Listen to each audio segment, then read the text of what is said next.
अब यह कहानी सच है या झूठ, यह तो निर्देशक कबीर खान ही जानते हैं, पर इस सच्चाई से कोई मुंह नहीं मोड़ सकता कि भारत सरकार कई मौकों पर अपने जासूसों के पकड़े जाने पर उनसे पल्ला झाड़ लेती है, जो बिल्कुल अनैतिक है। भारतीय सेना के इस रहस्यमय और बेगाने शहीद को चाहे जिंदा रहते किसी ने न याद किया हो, पर उसकी मौत के बाद फिल्म के रूप में ही सही उनकी किसी को याद तो आई।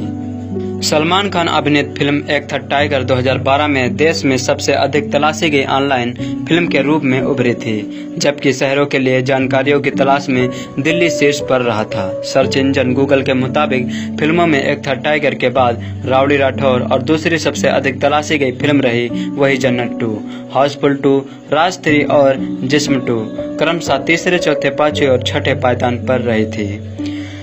शहरों में दिल्ली के बाद मुंबई, चेन्नई और पुणे सबसे अधिक तलाशे गए शहरों में शुमार रहे।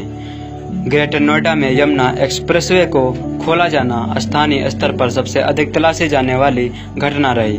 इसके अलावा बेंगलुरु स्थित फ्रीडम पार्क में ITI बम्बई और मीनाक्षी अम्मा मंदिर को लोगों ने गूगल की वेबसाइट पर सबसे अधिक तलाशा था।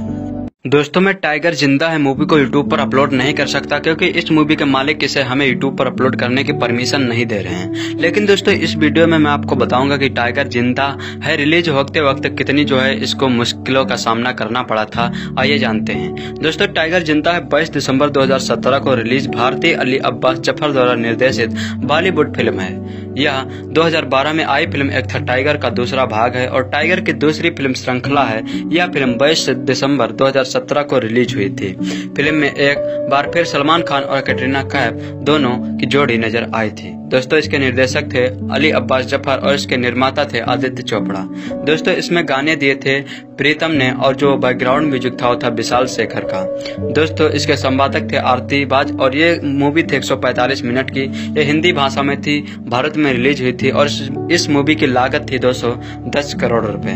तो दोस्तों, चलिए बात करते हैं इसके विवादों के बारे में। टाइगर जिंदा है अपनी रिहाई पर विवाद में था और वाल्मीकि समुदाय से विरोध का सामना करना पड़ा जब सलमान खान ने एक जातिवादी स्लर बनाया था, जहां उन्होंने एक नृत्य कार्यक्रम में एक स्वच्छता कार्यकर्ता या भंगी के साथ अपने नृत्य कौशल की तुलना की। शिल्पा शेट्टी उनके साथ हंसे और कहा कि वह भी एक की तरह देखा। वाल्मीकि दलित समुदायों ने एक समूह से बना है जिसमें से कुछ भंगी, मेहतर, चुहार और बाल बेगी और हलल कहोर हैं। वाल्मीकि समुदाय ने अपनी जातिगत टिप्पणी को चोट पहुंचाने के लिए दोनों कलाकारों के खिलाफ एक कानूनी मामला दायर किया। मनसे में भी मुंबई मल्टीप्लेक्सों को टाइगर जिंदा है की बजाय मराठी फिल्म देवा को बढ़ावा देने के लिए आग्रह किया। महाराष्ट्र नवनिर्माण सेना और शिवसेना के नेताओं ने देवा और एक अतरंगी जैसे मराठी फिल्म पर स्क्रीन के नुकसान के बारे में मुद्दे उठाए थे जो TGHH के साथ जारी हो रहे थे। चलिए बात करते हैं रिसेप्शन के। समाचार 2018 में राजीव मसंद ने 3 सितारों को यह पुरस्कार दिया, जिसमें कहा गया था कि सलमान खान और कैटरीना कैफ दोनों ही बराबर भाग शूट, संतता और इस्कलमत के साथ मजाक देते हैं। चलिए बात करते हैं बॉक्स ऑफिस की। टाइगर जिंदा है ने भारत में एक नया गैर छुट्टी का रिकॉर्ड का रिकॉर्ड बनाया क्योंकि उसने एक दिन में 34 करोड़ रुपए कमाए थे। दूसरे दिन में यह 35.30 करोड़ रुपए का शुद्ध इकट्ठा हुआ।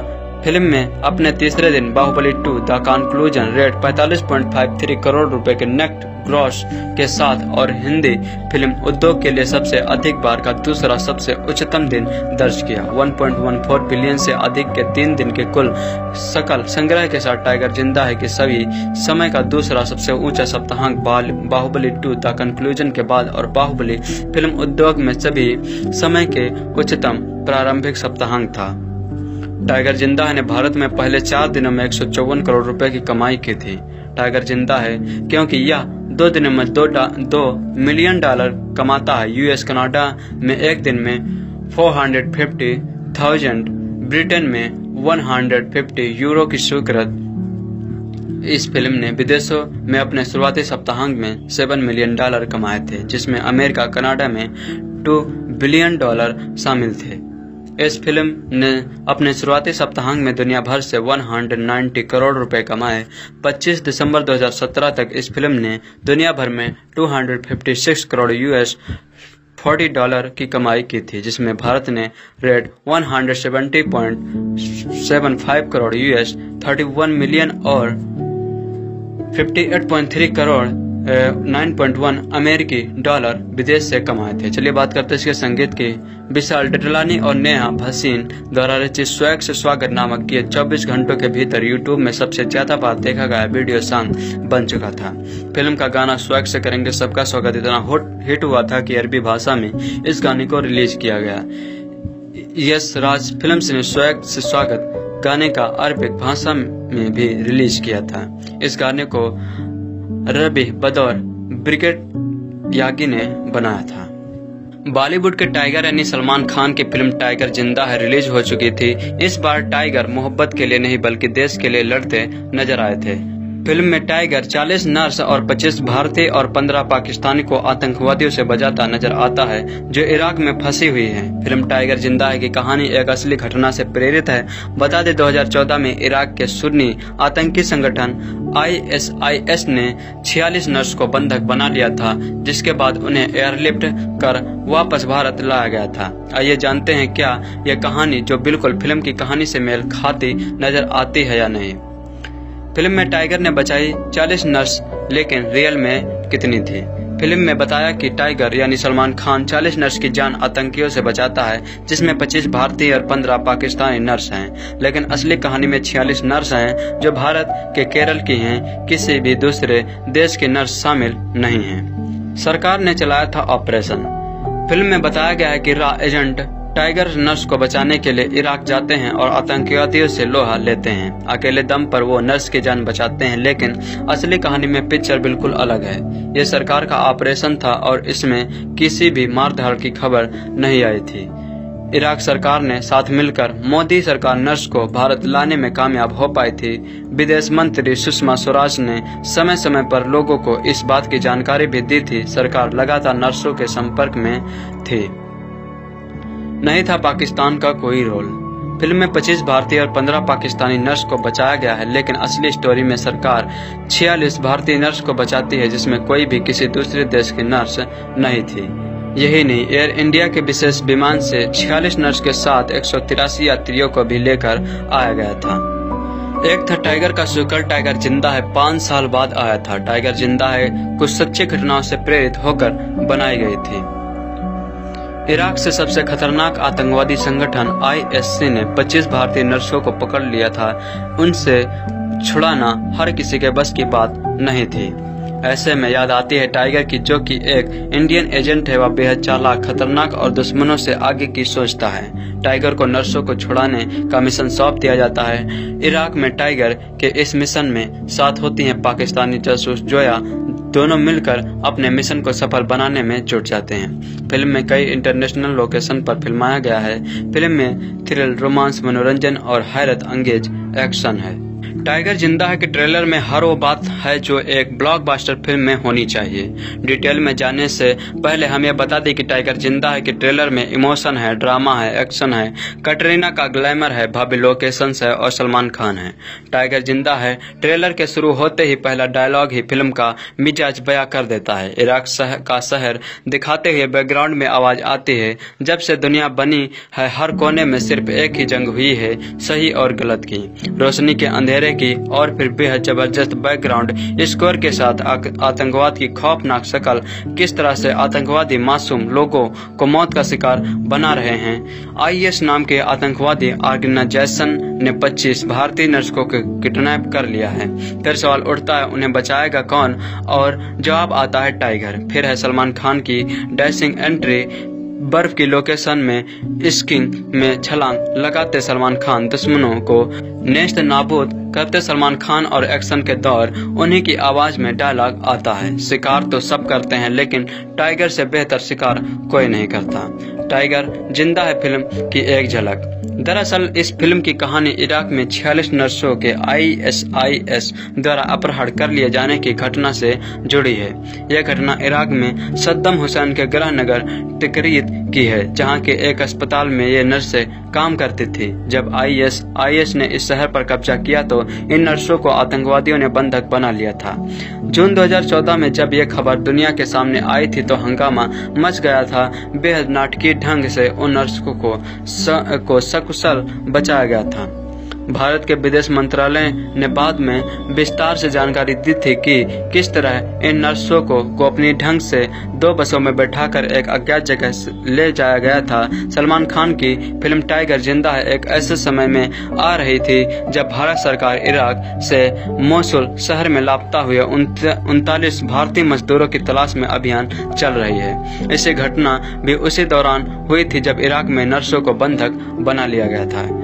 फिल्म में घुड़सवारी करते सलमान का अंदाज देखने लायक है। जब वो मरते हैं तो महसूस होता है कि दुश्मनों के चोट लग रही है। जो दिन में सलमान खान किस तरह से भारतीय नर्सों को बचाएंगे इसके इर्द गिर्द रचा गया है। पूरा ड्रामा और उनका साथ निभाएंगी खूबसूरत कैटरीना। एक था टाइगर की इस तरह इस फिल्म में भी कैटरीना एक पाकिस्तानी जासूस की भूमिका में है जो बंदूक थामकर अपने टाइगर की मदद करते हैं। कैटरीना बेहद हसीन लग रही हैं। इस ट्रेलर में उनकी वजह से एक्शन और रोमांस का सही कॉम्बिनेशन दिख रहा था। आतंकवाद बहुत संजीद विषय पर है जिस पर आज सबकी नजर है और इसी बात को फिल्म के नजरिए कहना आसान नहीं है, खासकर जब इसे कमर्शियल तरीके से दिखाया जाए। लेकिन निर्देशक अली अब्बास जफर इस ट्रेलर में कामयाबी हासिल करते हैं, फिल्म देखने के प्रति उत्सुकता पैदा करते हैं और आखिरकार अली अब्बास जफर और सलमान खान की जोड़ी सुल्तान जैसी सुपरहिट फिल्म पहले ही दे चुकी है, जो उस बात का फायदा भी इस टीम को मिलेगा। निर्देशक कबीर खान की फिल्म एक था टाइगर भी सुपरहिट थी। ऐसे में सलमान और निर्देशक अली अब्बास जफर के लिए चैलेंज यह भी था कि वो उन दिनों उन उम्मीदों पर सिर्फ खरे ही न उतरे बल्कि एक लेवल और ऊपर जाए, जो हुआ भी है। यशराज और बैनर की फिल्म टाइगर जिंदा है का ट्रेलर एक बड़ी हिट की तरफ इशारा कर रहा था।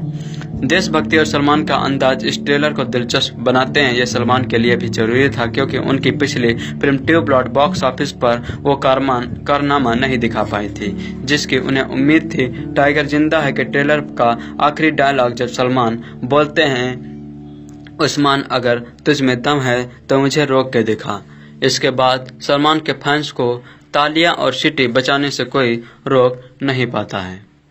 अब जब लंबे अरसे बाद टाइगर की एक बार फिर वापसी हुई तो सलमान के फैंस भी अपने चहेते टाइगर का वेलकम करने को बेताब थे। रिलीज से पहले फिल्म के ट्रेलर ने यूट्यूब पर नया रिकॉर्ड कायम किया था, तो अब फिल्म ने रिलीज से पहले सिनेमाघरों में 30 करोड़ से ज्यादा की एडवांस बुकिंग का रिकॉर्ड भी अपने नाम किया था। इस फिल्म के डायरेक्टर बेशक बदले गए हों, लेकिन कहानी और किरदारों को पेश करने का अंदाज पिछली फिल्म से काफी हद तक मिलता है। पिछली फिल्म की कहानी अपने वतन से शुरू हुई तो इस बार आतंकवाद की आग में बरसों से झुलसते सीरिया की जमी से शुरू होती है। सलमान की यह फिल्म देखकर तज्जुब होता है कि पाकिस्तान में फिल्म को क्यों रोका गया, जबकि फिल्म में कुछ ऐसा भी नहीं है जो पाकिस्तान के जरा भी विरुद्ध हो। अलबत्ता पहली बार सिल्वर स्क्रीन पर पाक खुफिया एजेंसी ISI और रा का एक साथ एक मिशन पर निकाला और कामयाब होना सिनेमा के पर्दे पर देखना अच्छा लगता है। हॉलीवुड फिल्मों को टक्कर देते बेहतरीन एक्शन सीन, ऑस्ट्रिया और मोरक्को की गजब की खूबसूरत लोकेशंस के साथ और धूम के बाद कैटरीना के जबरदस्त स्टंट और एक्शन सीन फिल्म का प्लस पॉइंट है। तो वही इंटरवल के बाद फिल्म को बेवजह खींचा जाना, चंद मिनट बाद पर्दे पर बंदूक से लगातार निकलती गोलियों की आवाज आपको कई बार टेंशन का आभास करा सकती है। लेकिन सलमान का स्टाइल और उनका नया कुछ बदला हुआ अंदाज आपको पसंद आ सकता है। Story plot. अविनाश सिंह राठौर यानी सलमान खान अब करीब 8 साल के एक सुंदर से जूनियर टाइगर का पापा बन चुका है। अपनी खूबसूरत वाइफ जोया ने कैटरीना कैफ और बेटे के साथ टाइगर ऑस्ट्रेलिया की बर्फीली पहाड़ियों के बीच शांति से अपनी लाइफ गुजार रहा है। लेकिन एक पल भी टाइगर ना तो अपने वतन और ना ही रा को भूल पाया है। यही वजह है कि टाइगर अपनी मौजूदगी का संकेत नई दिल्ली में बैठे अपने बास शिवाय सरेनी गिरीश कर्नाड को भेजता रहता है। इसी बीच सीरिया के कई कट्टरपंथी इस्लामिक संगठन IS का मुखिया उस्मान यानी साजिद एक के बाद एक कई शहरों पर अपना कब्जा करने और इन्हें बर्बाद करने में लगा है। जो अमेरिका को सबक सिखाने के लिए और यहाँ दहशत फैलाने का बेगुनाह नागरिकों की हत्याएं करने में लगा है। अमेरिकी जर्नलिस्ट को मौत के घाट उतारने के बाद भी उस्मान की कैद में कोई अमेरिकी है। ऐसे में अमेरिका उस्मान के बोस कैंप को तबाह करने और उस्मान सहित दूसरे आतंकवादियों को मारने के लिए 7 दिन बाद अटैक करने का प्लान बनाता है।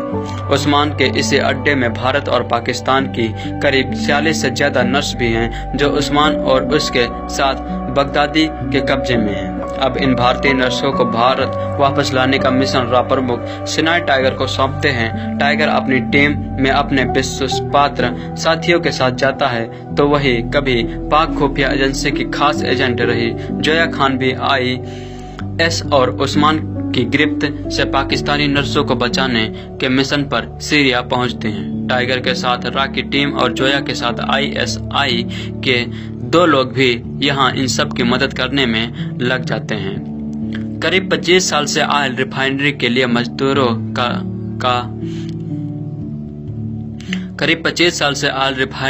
मजदूरों को लाने का काम करता है, लेकिन असल में वह भी रा का एजेंट है। जोया और टाइगर के इस मिशन का अंजाम क्या होता है यह देखने के लिए आपको टाइगर से मिलना होगा।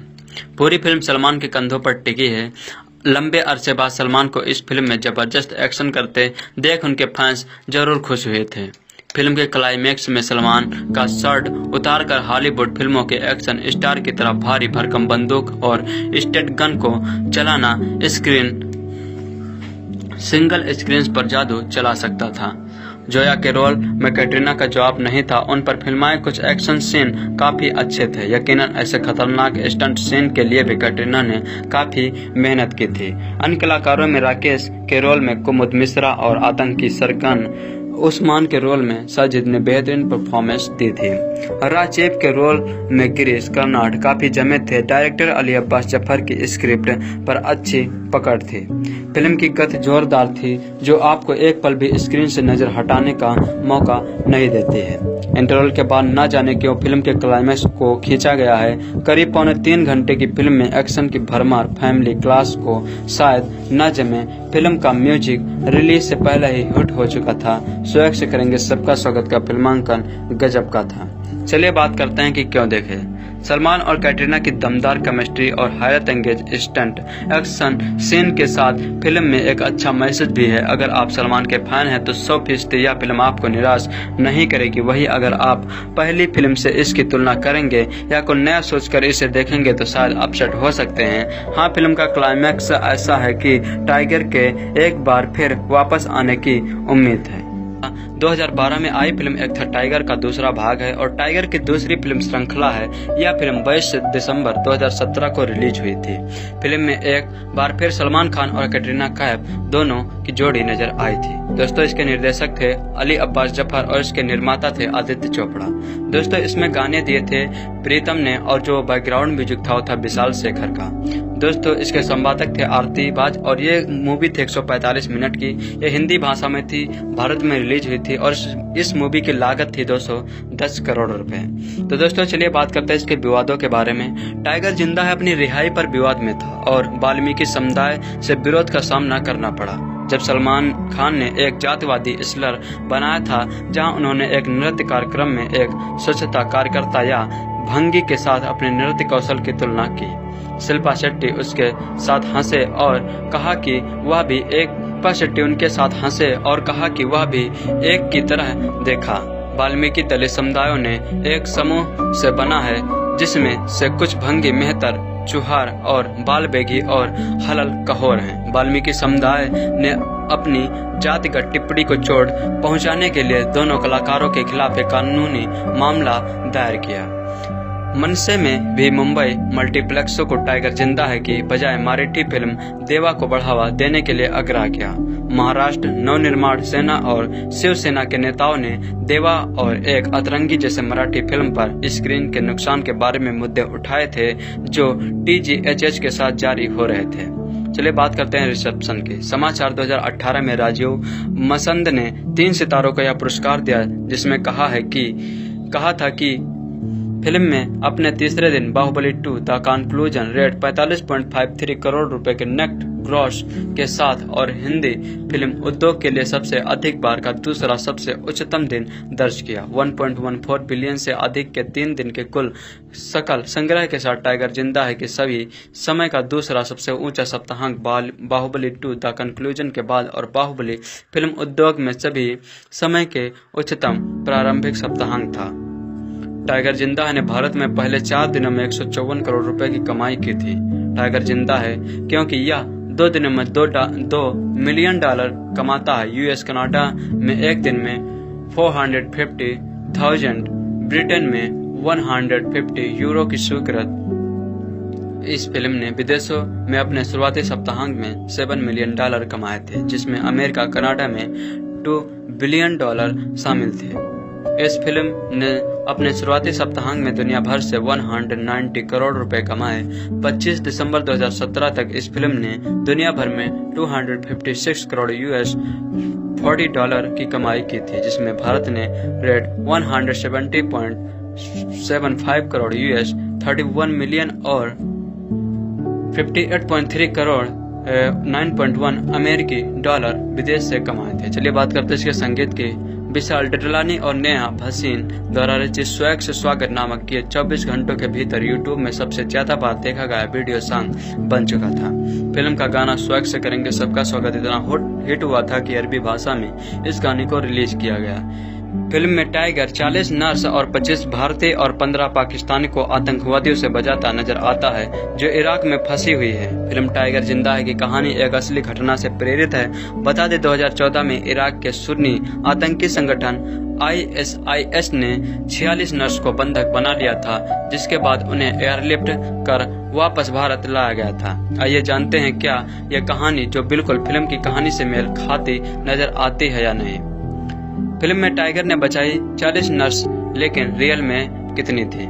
फिल्म में बताया कि टाइगर यानी सलमान खान 40 नर्स की जान आतंकियों से बचाता है, जिसमें 25 भारतीय और 15 पाकिस्तानी नर्स हैं, लेकिन असली कहानी में 46 नर्स हैं जो भारत के केरल की हैं। किसी भी दूसरे देश के नर्स शामिल नहीं हैं। फिल्म में बताया गया है कि रॉ एजेंट टाइगर नर्स को बचाने के लिए इराक जाते हैं और आतंकवादियों से लोहा लेते हैं। अकेले दम पर वो नर्स की जान बचाते हैं, लेकिन असली कहानी में पिक्चर बिल्कुल अलग है।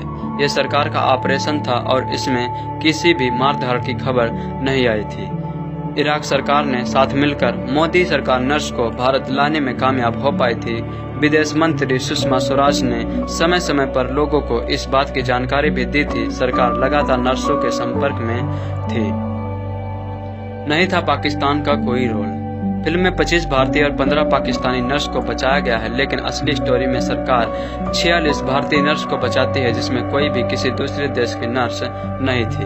यही नहीं, एयर इंडिया के विशेष विमान ने जंग मूवी में मिथुन और अजय देवगन भाई भाई हैं, लेकिन परिस्थितियों के कारण न्याय की रक्षा के लिए पुलिस अधिकारी मिथुन को अपने भाई के साथ लड़ाई करनी पड़ती है। फिल्म का तीसरा कोड आदित्य पंचोली द्वारा निभाई गई दोहरी भूमिकाएं हैं, एक नकारात्मक और दूसरा सकारात्मक। अर्जुन सक्सेना की भूमिका पहले संजय दत्त को ऑफर की गई थी, लेकिन उन्होंने इस भूमिका को निभाने से इनकार कर दिया। फिर निर्माताओं ने अनिल कपूर से संपर्क किया, लेकिन उन्होंने भी उनके चरित्र की स्क्रिप्ट पढ़ने के बाद मना कर दिया। अजय सक्सेना की भूमिका पहले चक्की पांडे को दी गई थी, फिर अक्षय कुमार को, लेकिन दोनों अभिनेताओं ने उस भूमिका को निभाने से इनकार कर दिया। और अक्षय कुमार ने एक साक्षात्कार में कहा कि उन्होंने फिल्म छोड़ दी क्योंकि उन्हें लगता है कि उनकी भूमिका का फिल्म से कोई लेना देना नहीं है। तो निर्माताओं ने उस भूमिका को निभाने के लिए अजय देवगन को कास्ट कर लिया, लेकिन अर्जुन सक्सेना की भूमिका अभी भी खाली थी। कई बार मना करने के बाद निर्माताओं ने अमिताभ बच्चन को मना लिया, लेकिन खराब स्क्रिप्ट के कारण उन्होंने खुद को वापस ले लिया। फिर उन्होंने सुनील शेट्टी से संपर्क किया, लेकिन उन्होंने भी व्यस्त कार्यक्रम के कारण परियोजना छोड़ दी और उन्हें भी कोई दिलचस्पी नहीं थी। इस रोल के लिए मेकर्स ने मिथुन चक्रवर्ती को अप्रोच किया और उन्होंने यह कहकर इस रोल को स्वीकार कर लिया कि वह इस तरह के किरदारों के लिए हमेशा तैयार रहते हैं। संगीत नदीम सरोड़े ने दिया था और गीत आनंद बख्शी ने लिखे थे। दीवाना दीवाना मुथु, जो कि 1995 में फिल्म आई थी, के थिलाना थिलाना पर आधारित है। इस मूवी को डायरेक्ट किया था टी रामा राव ने और इसे प्रोड्यूस किया था राजीव कुमार ने। स्क्रीन प्ले इसका किया गया था संतोष सूरज के द्वारा। इसमें अभिनेता थे मिथुन चक्रवर्ती, आदित्य पंचोली, अजय देवगन, वाणी विश्वनाथ, टीनू आनंद और सुजात मेहता। म्यूजिक इसमें दिया गया था नदीम श्रवण के द्वारा। सिनेमाटोग्राफी थी जियान बिशंट के द्वारा और एडिट की गई थी गौतम राजू के द्वारा। प्रोडक्शन कंपनी थी ए सप्तऋषि फिल्म। रिलीज हुई थी 19 अप्रैल 1996 को। ये मूवी थी 125 मिनट की हिंदी भाषा में और इसका बजट था 4 करोड़ रुपए। अजय देवगन का घरेलू नाम राजू है और उनके पास B.Com की डिग्री है। अजय जब फिल्मों में आए तो उनकी शक्ल सूरत की खिल्ली उड़ा गई थी, लेकिन अमिताभ बच्चन ने अजय को डार्क हॉर्स कहा और बिग बी की कसौटी पर अजय खरे उतरे। अजय देवगन की पहली फिल्म फूल और कांटे यश चोपड़ा की लम्हे के सामने रिलीज हुई थी। लम्हे में अनिल कपूर और श्रीदेवी जैसे सितारे थे, लेकिन अजय की फिल्म ने न केवल लम्हे से जमकर टक्कर ली बल्कि सफल भी हुई थी। अजय देवगन का असली नाम विशाल है। कॉलेज में दोस्तों के बीच 3 गैंग बड़ी प्रसिद्ध थी। दारा सिंह के बेटे बिंदु की बिंदु गैंग, धर्मपुत्र बॉबी देओल की बॉबी गैंग और अजय देवगन की विशाल गैंग। अजय देवगन को लंबे इंटरव्यू देना पसंद नहीं है। फिल्म में यदि अजय को नाच गाने के लिए कहा जाए तो इनके पसीने छूट जाते हैं। अजय का पूरा परिवार देवी दुर्गा का उपासक है और वे हर वर्ष चादर चढ़ाने अजमेर की दरगाह शरीफ भी जाते हैं। अजय की मां उनके खतरनाक स्टंट सीन करने पर पाबंदी लगा रखी है और अजय ने मां से वादा किया है कि वे कभी ऐसा नहीं करेंगे। वो स्टंट सीन पूरी सावधानी के साथ करते हैं। फूल और कांटे के बाद अजय देवगन ने प्लेटफॉर्म, संग्राम, शक्तिमान, बेदर्दी, कानून जैसी फिल्में की, जिसमें उन्हें सिर्फ मारपीट के दृश्य करने होते थे, इसलिए बतौर अभिनेता उन्हें गंभीरता से नहीं लिया जाता था। वक्त को भांपते हुए अजय ने यूटर्न लिया और महेश भट्ट की फिल्म जख्म की, जिसके बाद उन्हें बेहतरीन अभिनेता माना जाने लगा और बाद में अजय ने कॉमेडी फिल्में भी की। करण अर्जुन में पहले शाहरुख और अजय देवगन को चुना गया था, लेकिन दोनों को दूसरे के रोल ज्यादा पसंद थे। कोई हल नहीं निकला तो अजय देवगन ने फिल्म छोड़ दी और उनकी जगह सलमान खान ने ले ली। तब से शाहरुख और अजय के बीच संबंध समान नहीं है। हालांकि अजय का कहना है कि शाहरुख से उनसे कोई समस्या नहीं है। उनकी पत्नी काजोल ने शादी के बाद भी शाहरुख के साथ काम किया और अपने प्रिय निर्देशक रोहित शेट्टी को भी अजय ने शाहरुख के साथ फिल्म करने दी। कुछ वर्ष पहले शाहरुख की जब तक है जान और अजय देवगन की सन ऑफ सरदार एक ही दिन रिलीज हुई थी। कॉलेज में अजय अक्सर अपने दोस्तों के साथ 2 मोटरसाइकिलों पर एक साथ सवारी करते थे। उनका यही रियल लाइफ सीन फिल्म फूल और कांटे में फिल्माया गया। बाद में वे 2 कारों और 2 घोड़ों पर भी एक साथ सवारी करते नजर आए थे। अजय को फिल्मी पार्टियां पसंद नहीं हैं और वे बॉलीवुड की किसी भी पार्टी में नजर नहीं आते हैं। काम खत्म होते हुए घर जाकर बच्चों के साथ खेलना पसंद करते हैं। इश्क प्यार तो होना ही था, हलचल, गुंडाराज जैसी फिल्मों की शूटिंग के दौरान अजय काजोल निकट आए। अजय अंतर्मुखी हैं तो काजोल बहिर्मुखी। संभव है दोनों का यही मिजाज उन्हें निकट लाया होगा। दिलीप कुमार के साथ फिल्म करने की अजय की ख्वाहिश है। उन्होंने दिलीप साहब के साथ असर द इम्पैक्ट नामक फिल्म की योजना भी बनाई थी, लेकिन किसी कारणवश यह फिल्म शुरू नहीं हो सकी, जिसका अजय को आज भी अफसोस है। अजय देवगन ने बाल कलाकार के रूप में प्यारी बहना, जो कि 1985 में आई थी, में अभिनय किया है। अजय देवगन ने यूमी और हम, जो कि 2008 में आई थी, और सिवाय, जो कि 2016 में आई थी, डायरेक्ट की है। 100 करोड़ क्लब में बतौर हीरो अजय देवगन की कई फिल्में शामिल हैं। बच्चों से अजय देवगन को विशेष लगाव है। उन्हें ध्यान में रखकर उन्होंने राजू चाचा, जो कि 2000 में आई थी, और टूनपुर का सुपर हीरो, जो कि 2010 में आई थी, फिल्में बनाई, लेकिन दोनों ही फिल्में बुरी तरह से फ्लॉप हो गई। प्रकाश झा, राजकुमार संतोषी और रोहित शेट्टी के अजय प्रिय कलाकार हैं और उनके साथ उन्होंने कई फिल्में भी की हैं। फिल्म इंडस्ट्री में संजय दत्त और सलमान खान को अजय देवगन अपना सबसे अच्छा दोस्त मानते हैं। जख्म 1998 और the legend of Bhagat Singh 2002 के लिए अजय देवगन को बेस्ट एक्टर का नेशनल अवार्ड मिल चुका है। राजकुमार संतोषी की film the legend of Bhagat Singh 2002 में भगत सिंह का रोल करने के पहले अजय ने अपना वजन कम किया था और भगत सिंह के बारे में कई किताबें पढ़ी थी और उनका अजय पर गहरा असर हुआ था। फराह खान ने एक टीवी शो में अजय देवगन को ओवर रेटेड एक्टर कहा था। बाद में उनके भाई साजिद खान ने ही अजय को लेकर हिम्मत वाला फिल्म बनाई थी। हिंदी सिनेमा के सबसे लोकप्रिय और प्रसिद्ध अभिनेताओं में से अजय देवगन का नाम भी शामिल है। उन्होंने हिंदी सिनेमा के कई अभिनेता और अभिनेत्रियों के साथ सुपरहिट फिल्में करके पूरी दुनिया के लोगों के दिलों पर राज किया है। आज हम इन्हीं की लोकप्रियता अभिनेता के बारे में जानेंगे। अजय देवगन एक भारतीय फिल्म अभिनेता, डायरेक्टर और प्रोड्यूसर हैं और अब तक वे 100 से भी ज्यादा फिल्में कर चुके हैं। उन्होंने बहुत से अवार्ड जीते हैं, जिनमें 2 राष्ट्रीय फिल्म अवार्ड और 4 फिल्म फेयर अवार्ड भी शामिल हैं। 2016 में उन्हें भारत सरकार ने भारत के चौथे सर्वोच्च अवार्ड पद्म श्री से सम्मानित किया था। अजय देवगन ने 1991 की फिल्म फूल और कांटे से अपने फिल्मी करियर की शुरुआत की थी और इसके लिए उन्हें बेस्ट डेब्यू का फिल्म फेयर अवार्ड भी मिला था। इसके बाद वे लगातार जिगर जो कि 1992 में आई थी, दिलवाले जो कि 1994 में आई थी और सुहाग जो कि 1994 में आई थी, नाजायज 1995, दिल जले 1996 और इश्क 1997 जैसी सफल और सुपरहिट फिल्में करते गए। 1998 में उन्हें महेश भट्ट की नाटकीय फिल्म जख्म की 1998 में उन्होंने महेश भट्ट की नाटकीय फिल्म जख्म की, जिसमें उनके अभिनय की काफी सराहना की गई थी और इसके लिए उन्हें बेस्ट एक्टर का राष्ट्रीय अवार्ड भी मिला था। 1999 में ऐश्वर्या राय और सलमान खान के साथ उनकी एक सुपरहिट फिल्म हम दिल दे चुके सनम के लिए वे काफी चर्चा में रहे। इस फिल्म में उन्होंने वो राज नाम का किरदार निभाया जो अपने प्यार से अपनी पत्नी को लुभाने की कोशिश करता है। साल 2000 से पहले उन्होंने राम गोपाल वर्मा की मुंबई अंडरवर्ल्ड कंपनी पर आधारित फिल्म में एक आलोचनात्मक प्रशंसनात्मक अभिनय किया था। इस फिल्म में उन्होंने एक गैंगस्टर की भूमिका अदा की थी। इसके लिए उन्हें बेस्ट एक्टर का फिल्म फेयर बेस्ट क्रिटिस्ट अवार्ड भी मिला था। इसी साल उन्होंने एक और प्रशंसनात्मक अभिनय का प्रदर्शन दीवानगी फिल्म में किया था। इसके लिए उन्हें फिल्म फेयर बेस्ट विलन का अवार्ड दिया गया था। 2003 में राजकुमार संतोषी की भगत सिंह पर आधारित film the legend of Bhagat Singh में उनके अभिनय के लिए उन्हें बेस्ट एक्टर का दूसरा राष्ट्रीय फिल्म अवार्ड मिला था। उन्होंने अब तक अपने फिल्मी करियर में कई सफल फिल्में दी हैं, जिनमें मुख्य रूप से रेनकोट जो कि 2004 में आई थी, गंगाजल 2004, युवा 2004, अपहरण 2005, ओमकारा 2006, करीना कपूर के साथ गोलमाल फन अनलिमिटेड जो कि 2006 में आई थी, Golmaal returns 2008, all the best fun begins 2009, once upon a time in Mumbai 2010, Golmaal 3 2010, राजनीति 2010, सिंघम 2011, बोल बच्चन 2012, सोनाक्षी सिन्हा के साथ सनातन सरदार 2012, सिंघम रिटर्न 2014 और दृश्यम 2015 शामिल है।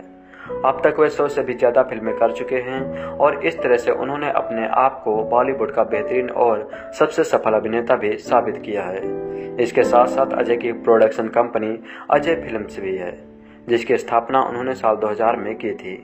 2008 में उन्होंने अपनी फिल्म यूमी और हम से अपने डायरेक्टर के करियर में पर्दाफाश किया था। अजय देवगन का जन्म दिल्ली के पंजाबी परिवार में 2 अप्रैल 1969 को हुआ था और असल में उनका जन्म नाम विशाल बीरू देवगन है। उनके परिवार का पहले ही हिंदी फिल्म इंडस्ट्री मुंबई से अच्छा संबंध था। देवगन के पिताजी बीरू देवगन एक स्टंट कोरियोग्राफर और एक्शन फिल्म डायरेक्टर और उनकी मां बीड़ा एक फिल्म प्रोड्यूसर हैं। देवगन ने मीठाबाई कॉलेज और जुहू के सिल्वर बीच हाई स्कूल से शिक्षा प्राप्त की है। 1995 में देवगन और उनकी पत्नी काजोल फिल्म गुंडा राज के बाद आपसी रिश्ते में दिखाई दिए। इस समय मीडिया उन्हें एन एनलाइज की पेयर कहता था क्योंकि उन दोनों के रंग में काफी फर्क था। 24 फरवरी 1999 को दोनों पारंपरिक महाराष्ट्रीयन रीति रिवाजों से देवगन के ही घर में विवाह बंधन में बंधे। इनके 2 बच्चे भी हैं। अगस्त 2009 में अजय ने अपने सरनेम देवगन को देवगन में परिवर्तित किया था। तब्बू ने एक इंटरव्यू में कहा, जब ये युवा थे तो अजय देवगन और उनके कजन पर गहरी नजर रखते थे। मुझसे कोई लड़का बातचीत करता दिखता तो मारने की धमकी देते थे। अगर मैं सिंगल हूं तो उनकी बदमाशी जिम्मेदार है। अजय देवगन तब्बू के पड़ोसी रहे हैं। तब्बू ने कहा, अजय देवगन को इसके लिए पछतावा होना चाहिए। मैंने अजय देवगन को कहा कि वह मेरी शादी के लिए कोई लड़का ढूंढे। तब्बू और अजय देवगन रोहित शेट्टी की अगली फिल्म गोलमाल 4 में काम किए थे। पिछले कुछ सालों में तब्बू ने हैदर, दृश्यम और फितूर जैसा अभिनय किया है। उनकी खूब तारीफ हो रही थी। अब तब्बू कॉमेडी में भी हाथ आजमा रहे थे। अजय देवगन ने एक इंटरव्यू में बताया था कि कॉलेज के दिनों में वे काफी कूल थे। वो मुंबई के मीठीबाई कॉलेज में पढ़ते थे। उन्हें स्टंट करने का बड़ा शौक था, लेकिन फिल्मों के आने के बारे में उन्होंने कभी नहीं सोचा था। वे कॉलेज अपनी खुली जीप या फिर बाइक से जाया करते थे। अजय देवगन बताते हैं कि कॉलेज में कुछ लोग उन्हें गुंडा भी कहते थे। हालांकि वे कहते हैं कि उन्होंने कभी गुंडागर्दी नहीं की। आपको जानकर हैरानी होगी कि कॉलेज के दिनों में अजय देवगन 2 बार लॉकअप में भी बंद हुए हैं। उन्होंने इंटरव्यू में बताया कि मैं सलाखों के पीछे भी जा चुका हूं। अजय देवगन की उम्र 8-9 साल की थी तभी से वह अपने पिता एक्शन डायरेक्टर वीरू देवगन के साथ फिल्म एडिटिंग में हिस्सा लेने लगे थे। वे सेट पर जाते थे। पिता वीरू देवगन चाहते थे कि वह एक्शन में महारत हासिल करे और एक सफल एक्टर बने। वीरू साहब भी पंजाब से ही हीरो बनने आए थे। वो सपना अजय की आंखों से देख रहे थे, मगर अजय देवगन ने कभी हीरो बनने के बारे में नहीं सोचा था। अजय देवगन ने बताया कि उनके पिता ने उन्हें एक कैमरा गिफ्ट किया था। वह उससे कुछ इनोवेटिव करते रहते थे। एक दिन मशहूर निर्देशक शेखर कपूर ने उन्हें कुछ क्रिएटिव करते देख लिया। इसके बाद शेखर कपूर ने उन्हें अपना असिस्टेंट रख लिया। अजय बताते हैं कि मैं कॉलेज भी जाता था और शेखर जी के साथ काम भी करता था। एक शाम वीरू देवगन और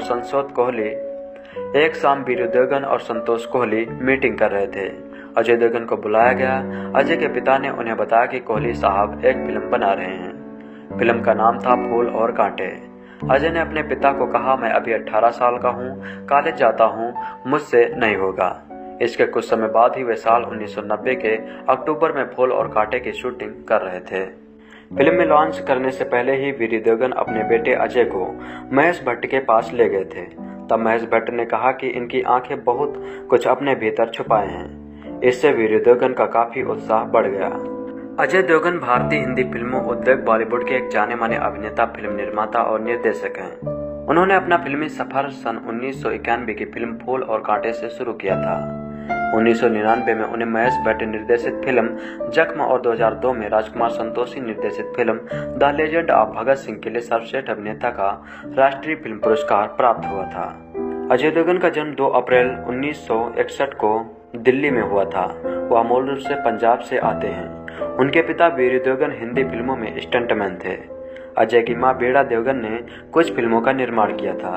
अजय ने स्नातक तक की पढ़ाई मुंबई के मिट्टी भाई कॉलेज से पूरी की थी। 24 फरवरी 1999 को अजय देवगन ने अभिनेत्री काजोल संग 7 फेरे लिए थे। पहली बार अजय देवगन और काजोल की जोड़ी 1995 में प्रदर्शित फिल्म हलचल में नजर आई थी। उनके 2 बच्चे हैं, न्यासा जिनका जन्म 20 अप्रैल 2003 को हुआ था और युग जिनका जन्म 13 सितंबर 2010 को हुआ था। इन्होंने फिल्मों में अपने करियर की शुरुआत 1991 में शुरू की थी। अपनी शुरुआत से पहले ही इन्होंने जन्म नाम विशाल के स्थान पर अपने स्टेज नाम अजय से बदल लिया, क्योंकि उनके अभिनेता के रूप में लॉन्च होने से पहले उसी समय कई अन्य अभिनेता भी विशाल नाम से लॉन्च हो रहे थे। इनमें मनोज कुमार के पुत्र भी शामिल थे। उन्होंने अपने फिल्मी करियर की शुरुआत फूल और कांटे से की, जिसके कारण उन्हें सर्वश्रेष्ठ शुरुआत हेतु फिल्म फेयर पुरस्कार भी मिला था। इस फिल्म में इनके साथ मधु ने काम किया था। इसके बाद इनकी अगली फिल्म जिगर, जो कि 1992 में आई थी, जिसमें उन्होंने करिश्मा कपूर के साथ अभिनय किया था।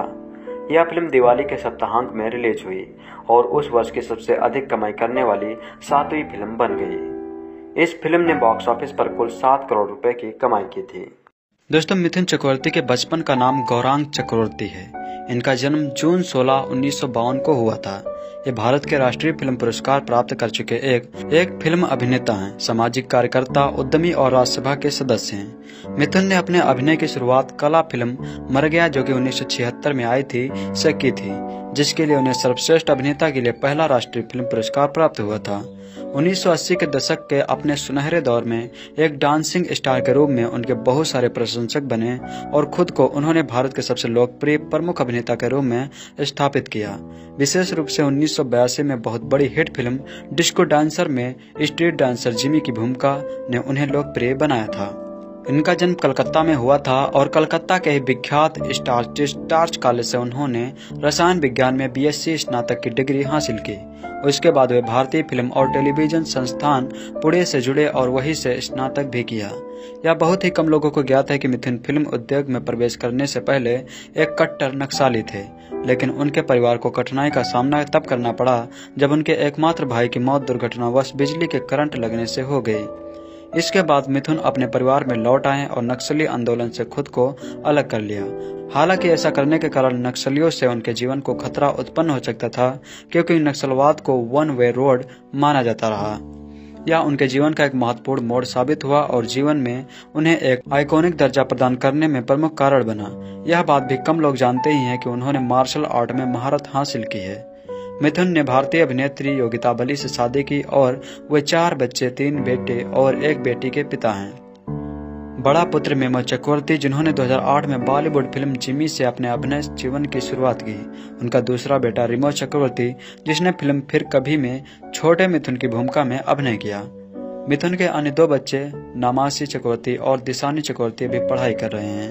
कई सूत्रों का दावा है कि चक्रवर्ती का 1986 से 1987 तक श्रीदेवी नाम की एक अभिनेत्री के साथ एक रिश्ता था, लेकिन श्रीदेवी ने मिथुन से अपना संबंध तब खत्म कर लिया जब उन्हें पता चला कि उनका अपनी पहली पत्नी योगिता बली से तलाक नहीं हुआ है। माना जाता है चक्रवर्ती और श्रीदेवी ने गोपनीय रूप से शादी की है और बाद में यह संबंध रद्द हो गया। मिथुन ने 1999 में मृणाल सेन द्वारा निर्देशित फिल्म मर गया से अपने फिल्मी करियर की शुरुआत की, जिसमें सर्वश्रेष्ठ अभिनेता के लिए उन्हें राष्ट्रीय फिल्म पुरस्कार प्राप्त हुआ। अपनी पहली फिल्म के बाद उन्होंने कुछ फिल्मों 2 अनजाने जो कि 1976 में आई थी तथा फूल खिले हैं के गुलशन गुलशन जो कि 1977 में आई थी में सहयोगी भूमिका निभाई, लेकिन इससे उन्हें कोई सम्मान नहीं मिला। बाद में उन्होंने 1970 के दशक के आखिरी दौर में कम बजट वाली रविकांत नगाइचा के निर्देशन में बनी जासूसी फिल्म सुरक्षा जो कि 1989 में आई थी और 1980 के शुरुआती दशक की हिट फिल्में हम 5 जो कि 1980 में आई थी और वारदात जो कि 1981 में आई थी, जो कि सुरक्षा फिल्म की अगली कड़ी थी, में प्रमुख भूमिका अदा की थी। अंत में उन्हें बड़ी सफलता म्यूजिकल फिल्म डिस्को डांसर से 1982 में मिली। यह फिल्म अपने संगीत की वजह से एक बड़ी हिट हुई और आज भी यह पसंद की जाती है। इस फिल्म के साथ दूसरी म्यूजिकल फिल्में मसलन कसम पैदा करने वाले की जो कि 1984 में आई थी और डांस डांस जो कि 1987 में आई थी, ने उन्हें एक बेहतरीन डांसर के रूप में प्रतिष्ठित किया था।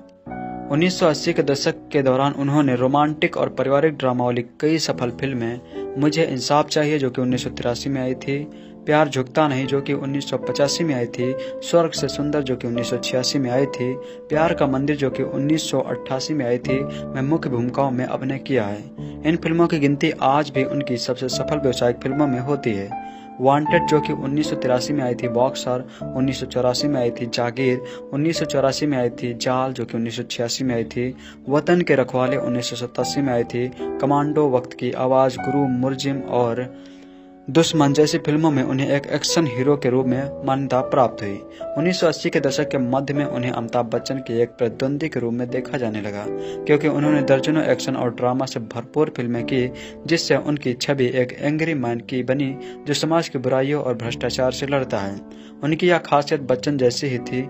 इसी तरह उन्होंने अपने समय की बॉलीवुड की कुछ बड़ी अभिनेत्रियों जीनत अमान, पद्मिनी कुलहारे, रति अग्निहोत्री, रेखा, श्रीदेवी, माधुरी दीक्षित समेत कईयों के साथ काम किया है।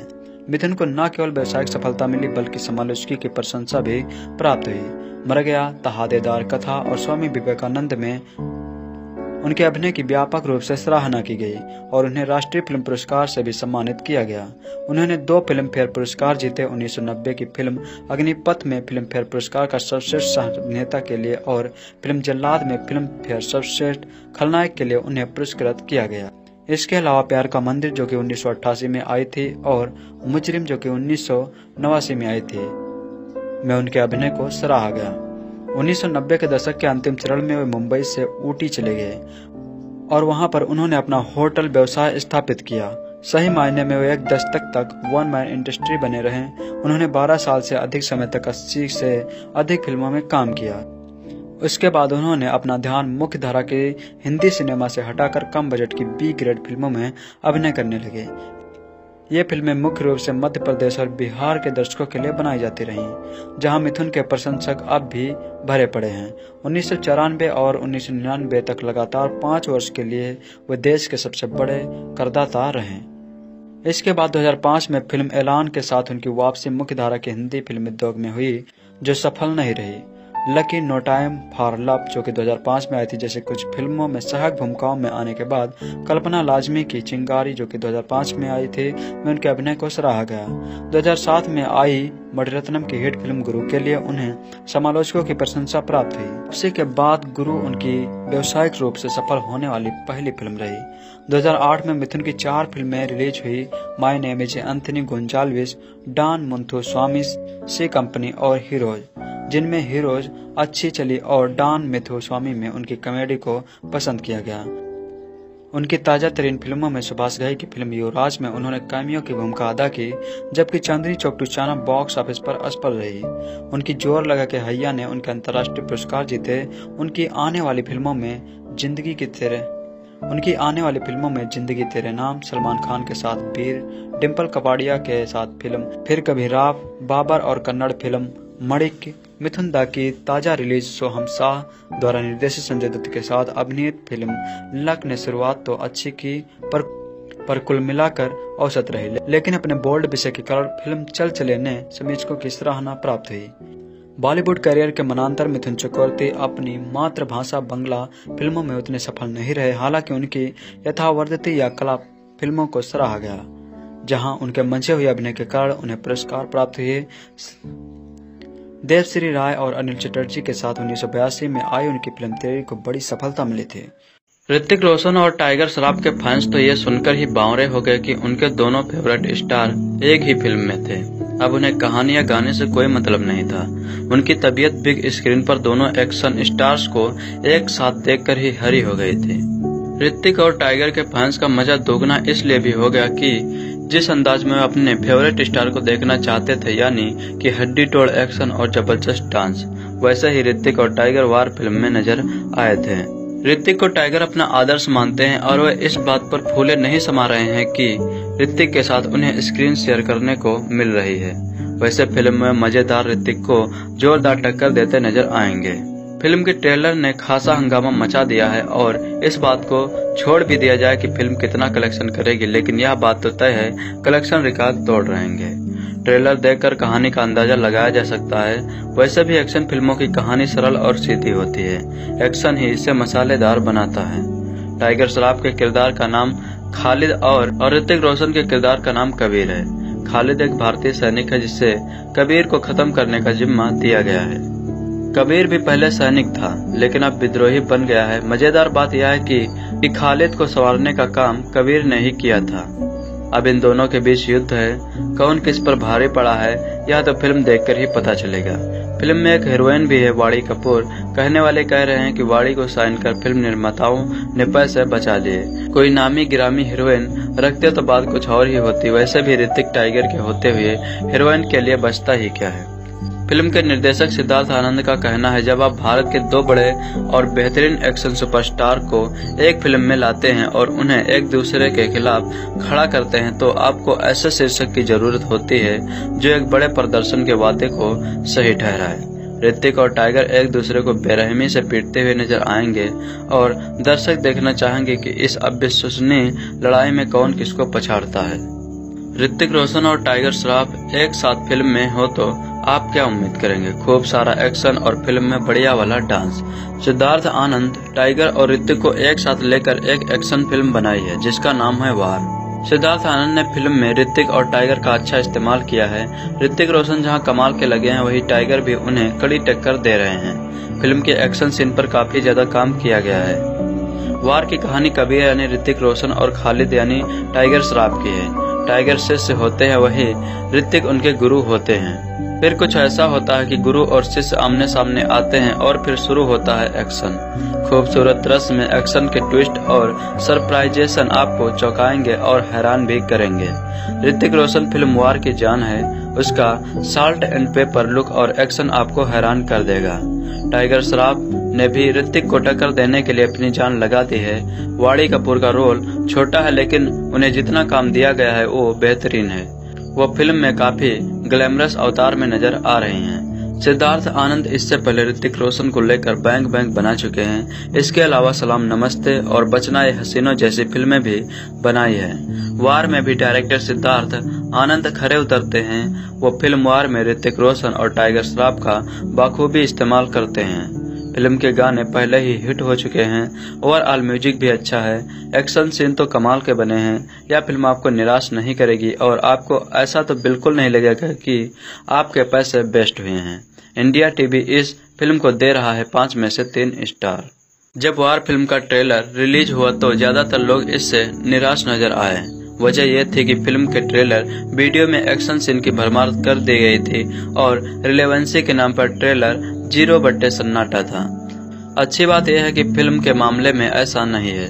सबसे पहले तो ये जरूरी बात जिसके लिए आप कोई भी फिल्म रिव्यू देखना चाहते हैं, फिल्म देखने लायक है और यदि आप टिकट खरीदते हैं तो आपके पैसे और वक्त बर्बाद नहीं होगा। अब आगे हम आपको बताने जा रहे हैं कि आपको फिल्म क्यों देखनी चाहिए और आपको इसमें क्या चीजें अलग देखने को मिलेंगी। फिल्म के बारे में एक खास बात जो ज्यादातर लोगों के ट्रेलर देखने के दौरान मिस की वो ये है कि फिल्म सिर्फ एक्शन नहीं है, ये सस्पेंस, थ्रिलर और मिस्ट्री भी है जिसे आप आखिरी तक सुलझाने की कोशिश करते रहेंगे और राज आखिरकार क्लाइमैक्स से ठीक पहले आकर खुलता है। जो सवाल आपको फिल्म में लगातार इंगेज किए रहते हैं वो ये हैं। नंबर 1, वार आखिर किस किस के बीच हो रहा है।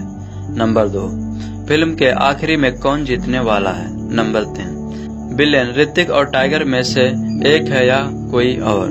नंबर 4, क्या ऋतिक के किरदार की मौत हो जाएगी। फिल्म किसी रोलर कोस्ट राइड की तरह है जिसमें इमोशंस हैं और एक्शन भी, थ्रिलर है और सस्पेंस भी, म्यूजिक मस्ती है और पहेलियां भी। फिल्म खुद को स्टाइलिश करने में वक्त नहीं लगाती और पहले ही सीन के साथ कहानी का एंगल आपके दिमाग में क्लियर हो जाता है। मजेदार बात यह है कि जब आप विलन को पकड़ने के लिए एक दिशा में सोच रहे होते हैं तभी फिल्म आपको दूसरा एंगल पकड़ाकर हैरान कर देती है। आइए जानते हैं क्या है कहानी। भारतीय सेना के स्पेशल मिशन हैंडल करने वाले मेजर कबीर लूथरा ने ऋतिक रोशन भारतीय सेना से गद्दारी करके बागी हो गए हैं। कबीर फरार है और अब भारत के लिए ही खतरा बन चुके हैं। ऐसे में सेना खालिद खान यानी टाइगर श्रॉफ को कर्नल लूथरा यानी आशुतोष राणा ये जिम्मेदारी देते हैं कि वह कबीर को ढूंढ निकाले और उसे खत्म कर दे।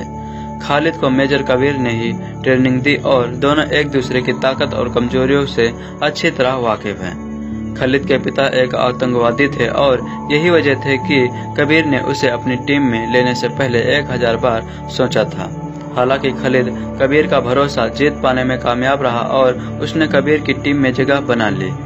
जब अब खालिद के पास कबीर को ही जान से मारने के आर्डर्स हैं तो ये सवाल लगातार आपके दिमाग में घूम रहा है कि देश के लिए जान भी दे सकने वाला कबीर आखिर अचानक बिना किसी वजह बागी क्यों हो गया।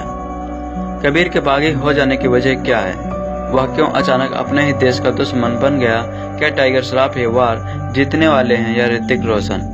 कहानी का असली विलन कौन है, इसी तरह के तमाम सवालों का जवाब जानने के लिए आपको फिल्म देखनी होगी। आइए बात करते हैं फिल्म से जुड़ी बाकी जरूरी चीजें।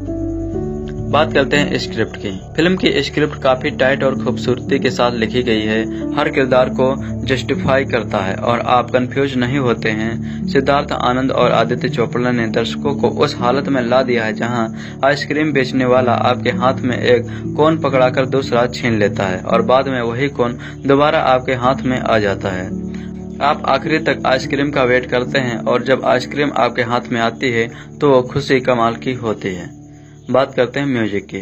फिल्म में सिर्फ 2 गाने हैं लेकिन उनकी कंपोजिशन और लिरिक्स आपका मनोरंजन करने के लिए पर्याप्त रूप से दमदार है। विशाल शेखर ने जय जय शिव शंकर में कमाल कर दिया है और बाकी का खेल कैमरा वर्क और ऋतिक टाइगर के डांस मूव ने जीत लिया है। डैनियल विजार्ज का दिया बैकग्राउंड स्कोर भी बढ़िया है। आप सिचुएशन के हिसाब से बीट्स और इमोशन के उतार चढ़ाव को मिस नहीं करते हैं। कुल मिलाकर तकरीबन 200 करोड़ के बजट से बनी फिल्म वार एक अच्छी एंटरटेनिंग फिल्म है। निर्देशक सिद्धार्थ आनंद ने हवा, समंदर और बर्फ में फिल्माए गए सीन में अपना हुनर दिखाया है। फिल्म एक अलग लेवल का एक्शन दिखाती है और जहां तक बात है वाणी कपूर के किरदार की तो वो भी बहुत कम वक्त के लिए स्क्रीन पर आते हैं, लेकिन उन्हें जितना भी काम दिया गया है वो उन्होंने बखूबी निभाया है। बादशाहों हमें 1975 में ले जाती है जब राजनीतिक उठापटक मची हुई थी। आपातकाल का दौर था और कुछ शक्तियां बुरी तरह हावी थी। रॉयल परिवारों के पीछे सरकार पड़ी हुई थी, खास तौर पर राजस्थान में। उनसे कहा जा रहा था कि 1971 में उन्होंने अपनी संपत्ति घोषित नहीं की और उसे जब्त किया जा रहा है। सोना, जवाहरात, एंटीक जैसी चीजें ले ली गई हैं। जयपुर में रहने वाली रानी गीतांजलि यानी इलियाना डिक्रूज के महल पर छापा मारा गया और सोना जब्त कर लिया गया। गीतांजलि को संपत्ति घोषित न करने के जुर्म में गिरफ्तार कर लिया गया। सोने को ट्रक में भरकर जयपुर से दिल्ली सड़क के जरिए ले जाने का फैसला लिया गया। गीता को ऐसे समय में भवानी सिंह यानी अजय देवगन की याद आई, जो उनके सोने को बचा सकता था। भवानी ने बदमाशों की एक गैंग बनाई जो उसके जैसे ही खूंखार हैं। दलिया यानी इमरान हाशमी में जमाने भर की बुराई थी, एक नंबर का इश्कबाज जो औरतों को देखकर फिसल जाता था। वह सबको जानता था और सब उसको। वेश्यालयों में वह सोता है और जब जान पर बन आती है तभी उठता है। एक ही बात उसमें अच्छी है कि वह भवानी के प्रति वफादार है और उसकी हर बात मानता है। इस गैंग का एक मेंबर है टिकला उर्फ गुरुजी यानी संजय मिश्रा। टिकला की उम्र हो चली है, शराब उसकी कमजोरी है और गुस्सा नाक पर रहता है। ताला खोलने में माहिर और उसकी उंगलियां चाकू से भी तेज हैं। गीतांजलि की वफादार, सेक्सी और ताकतवर संजना यानी ईशा गुप्ता भी इस गैंग में शामिल हो जाती हैं। इन सभी का एक ही मिशन है गीतांजलि के सोने को बचाना, जिसे मेजर सेहर सिंह यानी विद्युत जामवाल की अगुवाई में ले जाता है। इन सभी का एक ही मिशन है गीतांजलि के सोने को बचाना, जिसे मेजर सेहर सिंह यानी विद्युत जामवाल की अगुवाई में ले जाया जा रहा है। 600 किलोमीटर का रास्ता है, 96 घंटे इनके पास हैं। इस गैंग के सामने सिर्फ कठिनाइयां हैं, पारंपरिक प्रतिद्वंदता, राजनीतिक ईर्ष्या, शाही राज, धोखे और खतरनाक रेगिस्तान के बीच क्या यह मिशन कामयाब होगा, यह इस मूवी में दिखाया गया है। आइए जानते हैं बादशाहों की असली कहानी। प्रधानमंत्री इंदिरा गांधी ने जयपुर के पास अमेर में रियासत में फौज भेजी। उन्हें आदेश था कि सोने के सिक्के, चांदी का माल और हीरे जवाहरात जो रॉयल फैमिली ने छुपा कर रखे हुए हैं उनको खोदकर वापस लाना है। तब रायपुर की महारानी गायत्री देवी को जेल में डाल दिया गया था। 3 महीने में उनकी कई प्रॉपर्टी खोद दी गई, लेकिन वहां उनको कुछ भी नहीं मिला। 3 महीने बाद इंदिरा गांधी ने इस मिशन की स्वीकृति की और कहा कि कोई खजाना नहीं मिला है। हालांकि रायपुर के कुछ गाइड सैलानियों को ये कथा सुनाते हैं कि कई ट्रक सोना मिला था। ये माना जा रहा है कि अकबर के दरबार में ताकतवर सेनापति और रक्षा मंत्री रहे राजा मान सिंह बादशाह के आदेश पर अफगानिस्तान गए थे। वहां उन्हें जोरदार जीत मिली, लेकिन साथ ही बड़ा खजाना भी हाथ लगा था जो पूरा उन्होंने अकबर को लौटाया नहीं था और उसे जयगढ़ के किले में कहीं गाड़ कर रखा गया था। बाद में जयपुर राजघराने की पीढ़ियां आगे बढ़ती गई और खजाना वही रहा। ब्रिटिश काल में भी इसकी चर्चा थी, लेकिन कभी इसे ढूंढने की कोशिश नहीं की गई। लेकिन फिर इंदिरा गांधी के राज में हम महारानी गायत्री देवी उनकी आंख की कारीगरी बन गई। अब इंदिरा ने सोना भेजकर खुदाई करवाई। सेना अपने भारी भरकम ट्रक और असला लेकर पहुंची थी। इतना कि 3 दिन तक जयपुर दिल्ली हाईवे को बंद कर दिया गया था। बाद में जब वो ट्रक लौटे तो किसी को नहीं पता था कि वे खाली थे या भरे हुए, और आज भी राज कायम है। इंदिरा के बेटे संजय गांधी ने जयपुर के पास अजमेर में 7 दिन का कर्फ्यू लगा दिया था। आदेश था कि कोई भी सड़कों पर दिखा तो उसे गोली मार दी जाए। तब कोई हिंदू मुस्लिम दंगे भी नहीं हो रहे थे, लेकिन केंद्र सरकार ने पूर्वग्रह के नाते ऐसा ज्ञात किया। किसी ने संजय को कहा कि आमेर में राजा मान सिंह का विशाल खजाना गड़ा है, तो उसने इमरजेंसी की आड़ में सेना भेजी। खुदाई में 60 ट्रक सोना, चांदी और जवाहरात मिले। सबकी नजरों से बचाकर इसे जयपुर से दिल्ली ले जाया गया। वहां नई दिल्ली के इंटरनेशनल एयरपोर्ट पर इंदिरा गांधी ने 2 विशाल प्लेन तैयार कर रखे हुए थे। वहां से संजय और इंदिरा ने उस खजाने को स्विट्जरलैंड भिजवा दिया। जसौरेश्वरी काली माता की मूर्ति देखकर बहुत प्रभावित हुए और जाते हुए अपने साथ माता की मूर्ति को भी ले गए और अजमेर में अपने पैलेस के मंदिर में स्थापित करवा दिया। मंदिर के पुजारी को भी वो अपने साथ ले गए, जिससे पुरखे आज भी अजमेर मंदिर में पूजा करते हैं। वही आमेर के किले के प्रगढ़ में तहखाने में जमीन और दीवारों में बहुत विशाल मात्रा में सोना, चांदी और हीरे जवाहरात छुपा कर रखे गए थे, ताकि आपात परिस्थिति में जनता के काम आ सके। इस खजाने को अवशत किया हुआ था कि अगर किसी और कारण से इसका इस्तेमाल हुआ तो इसे रखने वालों का खानदान खत्म हो जाएगा।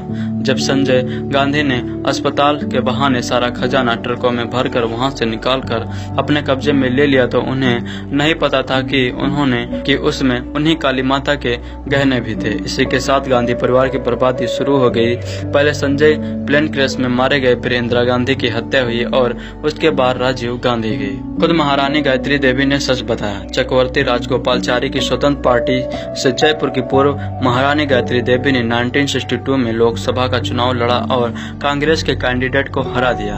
इसे तब दुनिया में सबसे अधिक मतों के अंतर से जीता गया मुकाबला माना गया। इसके बाद 1967 और 1971 में भी गायत्री देवी चुनाव जीतती गई। वे हमेशा से इंदिरा गांधी की मुखर आलोचक थी। इसी वजह से वह उनकी नजरों में भी चढ़ी हुई थी। इंदिरा ने फिर उनके साथ जो किया वो आपातकाल से जरा पहले और लागू होने के बाद देखने को मिला। गायत्री देवी के प्रॉपर्टीज पर जो छापेमारी हुई और बाद में उन्हें जेल में डाला गया, इसकी शुरुआत उनके मुताबिक बांग्लादेश युद्ध 1971-72 के बाद से हुई थी। प्रस्तावना ये थी इस मिशन की। गायत्री देवी ने बताया था कि बांग्लादेश युद्ध इंदिरा गांधी के लिए सबसे चमकीली घड़ी थी, लेकिन भारत में उनकी ये खुशी जल्द ही फीकी पड़ गई। युद्ध की जो कीमत देनी पड़ी थी महसूस की जाने लगी थी। मानसून फेल हो गए थे, बैंक बीमा, कोयले की खदानों और गेहूं के कारोबार का राष्ट्रीयकरण भी किया गया। खाने के सामान की कीमतें आसमान छू रही थी। लोगों के बीच संतोष भी आसमान छू रहा था। फिर 1974 में जयप्रकाश नारायण ने बिहार में बड़ा आंदोलन शुरू कर दिया था। सांसद और रेलवे वर्कर्स यूनियन के नेता रह चुके जॉर्ज फर्नांडिस ने 3 हफ्ते तक रेल की हड़ताल कर दी थी। देश का भरोसा इंदिरा के नेतृत्व पर खत्म हो चुका था। जितने जन आंदोलन हो रहे थे इंदिरा उनको नहीं देख पाई और उन्होंने सोचा लोग बोल रहे हैं इंदिरा लाओ, और उन्होंने जन आंदोलन से लोगों का ध्यान भटकाने के लिए कारोबारी घरानों और विपक्ष के नेताओं के खिलाफ छापेमारी शुरू करवा दी। लेकिन इसका परिणाम उल्टा ही हुआ और उनके खिलाफ लोगों का गुस्सा और बढ़ा। वामपंथियों को छोड़कर सारा विपक्ष एकजुट हो गया। इन छापेमारियों में ग्वालियर और रायपुर के कई पूर्व राजघरानों के प्रति विशेष दुर्ग्रह रखा गया, क्योंकि ग्वालियर की राजमाता और मैं सांसद में विपक्ष के सदस्य थे। ऐसा ही है, लेकिन असल में यह कहानी आपातकाल से शुरू ही हो गई थी। ये शायद पहले खत्म भी। ये 11 फरवरी 1975 का दिन था। इमरजेंसी से 4 दिन पहले वो दिन जिसे गायत्री देवी ताउम्र नहीं भूली। उन्होंने इसे याद करते हुए लिखा था, फरवरी राजस्थान में एक ब्यूटीफुल महीना होता है। आसमान नीला होता है, फूल खिलना शुरू होते हैं, पंछी गाते हैं और दिन ठंडे और एकदम साफ होते हैं। इस खास में बहुत खुश महसूस कर रही थी जितना जय यानी महाराजा सवाई मानसिंह द्वितीय को खोने के बाद मैंने पहले नहीं किया था। दिन व्यवस्थाओं से भरा होने वाला और प्लानिंग कर रही थी। टेरेस पर योग करने के बाद मैं ब्रेकफास्ट करने गई। नाश्ता कर ही रही थी कि मेड ने आकर बताया कि कुछ अजनबी मुझसे मिलना चाहते हैं। मैं उनको अंदर बुलाने के लिए कहा। वे आए और बोले, हम इनकम टैक्स ऑफिसर हैं, हम आपके प्रकरण की छानबीन करने आए हैं। मैंने कहा करो फिर, लेकिन मेरे अपार्टमेंट हैं और मुझे अभी निकलना है। तो उन्होंने कहा कि कोई भी यहाँ से बाहर नहीं जा सकता है। दोस्तों, खाकी मूवी को तो मैं YouTube पर अपलोड नहीं कर सकता, क्योंकि इस मूवी का मालिक हमें इसे YouTube पर अपलोड करने की परमिशन नहीं दे रहे हैं। जिस दिन वे परमिशन देंगे हम इसे ऑटोमेटिक YouTube पर अपलोड कर देंगे। बट इस वीडियो में मैं आपको बताऊंगा इस मूवी से रिलेटेड फैक्ट्स और इसकी स्टोरी, जो आपको जरूर सुननी चाहिए, काफी इंटरेस्टिंग है। तो चलिए शुरू करते हैं। दोस्तों, खाकी वर्ष 2009 की एक्शन थ्रिलर ड्रामा आधारित निर्देशक राजकुमार संतोषी की हिंदी भाषा की फिल्म है। संतोषी जी ने श्रीधर राघवन के साथ पटकथा का सहलेखन भी किया है। फिल्म की कहानी भारतीय पुलिस टीम के उस अभिनय पर केंद्रित है जहां उन्हें महाराष्ट्र के एक छोटे से शहर से गिरफ्तार संदिग्ध आतंकवादी को मुंबई वापस लाना है। फिल्म में कई प्रतिष्ठित अभिनेता जैसे अमिताभ बच्चन, अजय देवगन, अक्षय कुमार, प्रकाश राज, अतुल कुलकर्णी, तुषार कपूर, तनुजा और ऐश्वर्या राय बच्चन सम्मिलित हैं। लारा दत्त फिल्म गीत ऐसा जादू में एक बार डांसर की भूमिका में है। फिल्म व्यावसायिक एवं समीक्षात्मक रूप से काफी प्रशंसनीय प्रदर्शन करते हैं। वर्ष 2011 में सत्यमेव जयते नाम से तेलुगु संस्करण का पुनर्निर्माण इसका हुआ था। दोस्तों, ये भारत में हिंदी भाषा में रिलीज हुई थी। तो चलिए अब इसकी स्टोरी शुरू करते हैं। दोस्तों, महाराष्ट्र के एक नगर चंदनगढ़ में हुए सांप्रदायिक दंगों की जांच में लगी राज्य पुलिस को डॉक्टर इकबाल अंसारी यानी अतुल कुलकर्णी के नाम से एक मुस्लिम डॉक्टर के आवास में भारी मात्रा में अवैध हथियारों की बरामदगी होती है, जिसमें पुलिस उसके ISI एजेंट और दंगे के साजिशकर्ता के आरोप बढ़ती है। गिरफ्तार अंसारी की पेशी के लिए मुंबई विशेष न्यायालय बुलाया जाता है, लेकिन चंदनगढ़ से पुलिस घेराबंदी के बीच निकलने वाले बावजूद उन पर किसी अज्ञात दल का हमला होता है। पुलिस किसी तरह से उसे बचा तो लेती है, पर तब तक काफी गंभीर नुकसान हो चुका होता है। पुलिस चीफ एसीपी नायडू ने प्रकाश राज को विशेष न्यायालय की सुनवाई पर अंसारी को पेशी पर चंदनगढ़ से लाने के लिए 5 पुलिसकर्मियों की नियुक्ति की जिम्मेदारी मिलती है। टीम प्रमुख में डीसीपी आनंद श्रीवास्तव यानी अमिताभ बच्चन को नियुक्त किया जाता है, जो एक ईमानदार पुलिस अफसर हैं, पर स्वयं के करियर में अब तक कोई विशेष प्रभाव नहीं ला सके, सिवाय भ्रष्ट आचरण को अस्वीकार करने से। वह इस अभियान के लिए राजी होता है किसी भी तरह अपने करियर में सफल होने पर उसे एडिशनल कमिश्नर की पदोन्नति मिले, ताकि उसके सेवाएं और प्रयासों का उचित सम्मान मिल सके। अब उसकी टीम से सम्मिलित है वरिष्ठ इंस्पेक्टर शेखर वर्मा, अक्षय कुमार जो एक भ्रष्ट पुलिसकर्मी है, सह इंस्पेक्टर अश्विन गुप्ता यानी तुषार कपूर और 2 हवलदार कमलेश संवात और गजानन महत्र। लेकिन मुंबई से प्रस्थान से पूर्व भी उनके हाथ एक फोटोग्राफर यानी अबीर गोस्वामी पकड़ा जाता है, जो गुप्त रूप से उनकी तस्वीरें ले रहा था, पर उसमें से कुछ उगलवा नहीं पाते। दरअसल वह यशवंत अग्रे यानी अजय देवगन के कहने पर टीम की जासूसी कर रहा था, लेकिन पुलिस इन दोनों के बीच जुड़े सूत्र पर कुछ कार्यवाही करती है। अंग्रे उस फोटोग्राफर और उसके परिवार को उसके टेलीविजन रिसीवर से जुड़े विस्फोटक के जरिए धमाका कर मार डालता है। अनंत अपनी टीम साथ चंदनगढ़ पहुंचता ही है कि पुलिस को महालक्ष्मी यानी ऐश्वर्या राय नाम के एक स्कूल टीचर की ओर से उसके स्कूल संपदा में कुछ संदिग्ध गतिविधियों खुलासे की खबर मिलती है। अनंत और उसकी टीम को स्थानीय पुलिस के साथ जांच में आतंकियों के कमरे से 100 बरामद होते हैं। जब कमरे में छापामारी जारी ही रहती है, तभी फोन की रिंग बज उठती है, लेकिन अनंत सभी को फोन रिसीव उठाने से पहले सावधानी से सुनिश्चित करता है, जिसके परिणाम में उन्हें रिसीवर से जुड़े विस्फोटक का पता लगता है।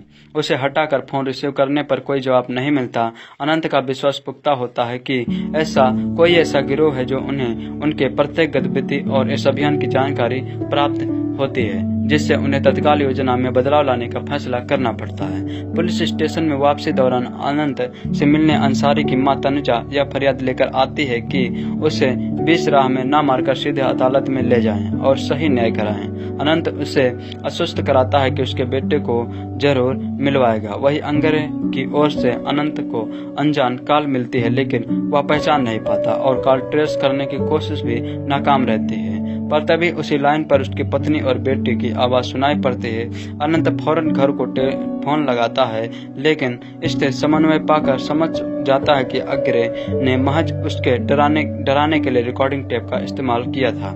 अनंत अपनी टीम में महालक्ष्मी को साथ लेकर मुंबई को रवाना ही होते हैं कि हाईवे पर लगी लंबे जाम पर उनको रुकना पड़ता है। इस जाम से परे निकलकर एक कच्चे रास्ते द्वारा चलते ही उनका सामना पशु मेले के तौर पर भारी भीड़ का सामना होता है। रास्ते में मवेशियों और लोगों को हटाते हुए अनंत को तभी अंग्रे का फोन आता है, जो कि उसी के आसपास होने का एहसास कराता है। अनंत उसे खोज ही लेता है और अश्विन के साथ पीछा करता है। शेखर वर्मा जिप्सी से उतरकर अंसारी की बड़ी वैन में चढ़ जाता है, ताकि दोनों ओर से सुरक्षा की जा सके। अंग्रे मेले में जबरदस्त भगदड़ मचाकर अनंत को पकड़ से बचा जाता है। मेले में जबरदस्त भगदड़ मचाकर अनंत के पकड़ से बच जाता है। जैसे ही अनंत अपनी टीम के साथ आगे बढ़ता है कि शेखर को एहसास होता है कि वैन की देखरेख में हड़बड़ी में जीप असुरक्षित रह गई है। जीप रोककर शेखर फौरन गाड़ी नीचे झांकता है और तब उसे विस्फोटक दिखाई पड़ता है। वह सभी को पीछे हटने के लिए कहता है और भागता ही है कि जीप धमाके से ध्वस्त हो जाती है, लेकिन उसके जबरदस्त धक्के से वैन के इंजन पर बुरा असर पड़ता है। अनंत तब टीम के साथ हाईवे से अलग वैन को धक्के लगाता सुनसान रास्ते से होते हुए एक मकान पर पहुंचता है। वैन मरम्मत कर रुकने और फिर आगे कार्रवाई करने का फैसला करती है। अनंत अब मौजूद स्थिति के बारे में बताने नायडू को फोन करता है और स्थान आदि का पता देकर अतिरिक्त पुलिस सहायता भेजने को कहती है। अनंत उस पर मेले में दिखे अनजान व्यक्ति को पहचानने की कोशिश करता है। उसे तब अग्रे की याद आती है, जो उसके विभाग का ही घोर भ्रष्ट और निर्मम पूर्व अफसर है, जिसे 5 निर्देशकों की हत्या करने के अपराध में अनंत उसे जेल भेजकर पुलिस विभाग से बर्खास्त करता है। फिर तब टीम को पुलिस वैन नजर आती है, पर जिसे वो अपनी सहयोग टीम मान रही थी, असल में वे अंग्रे के हत्यारे साबित होते हैं। चंद मिनटों में भरी गोलीबारी चलती है और जवाबी बचाव में अनंत की टीम के सारे गोली कारतूस कम पड़ जाते हैं। वही अंग्रे के आदमी पुलिस के हवलदार ड्राइकर को फेंक अंसारी को रिहा करने को कहते हैं। शेखर और कोई विकल्प समझ न आने पर अंसारी को खींचकर बाहर करने की चेष्टा ही करता है। अनंत उसकी राह रोकता है और दोनों के बीच काफी तकरार मचती है, जिसमें शेखर के अनुसार उसके प्रमुख अनंत एक महत्वहीन पुलिसकर्मी है जो सबकी जीवन की उपेक्षा कर अपने नैतिक आदर्शों को बचाने का ही पक्ष लेगा। बहस को उलझते देख अनंत और अश्विनी अपनी पिस्तौलें शेखर पर तान देते हैं, लेकिन तब अंसारी बिफरते हुए कह देता है कि यह आतंकवादी उसकी रिहाई के लिए नहीं बल्कि मारने के लिए आए हैं। उसके मुताबिक वह तो महज चंदन